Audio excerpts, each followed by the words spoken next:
Senator, the governor of your state said Friday, the state's overwhelmed. She was talking about migrants.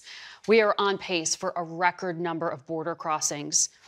The vice president told me recently that the administration's policies are making progress.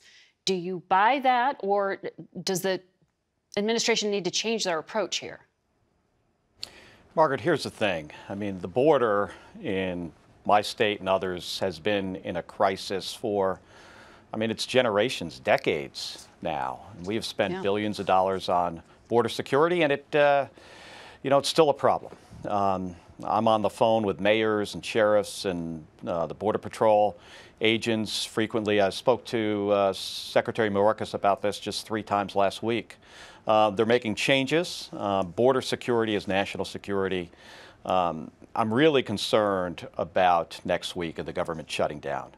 If there's a government shutdown, Border Patrol agents are not going to get paid.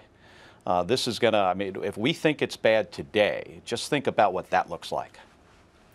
Well, what is the real world impact of that? Tony Gonzalez from Texas was saying, Border Patrol agents, he claims, are being prevented from doing their jobs in the first place right now. And so it wouldn't make that much of a difference. Why do you think practically it really would? Well, Border Patrol agents are on the front line of this crisis.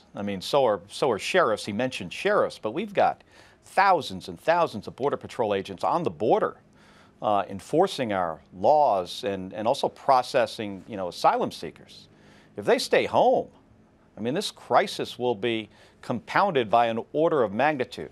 It's unconscionable to think that Republicans in the House are going to allow the government to shut down under the circumstances we're under today. There's always been bipartisan support for stopgap spending bills. Having a government shutdown, it takes off, the growth of our economy is affected. It's going to affect our air traffic control system. If you're going to travel over the holidays and there's a government shutdown, that's going to impact you. Kids don't get meals when there's government shutdown. The military doesn't get paid. So these things are connected. We've got a crisis at the border, and what the Speaker is allowing to happen in the House of Representatives could make this worse.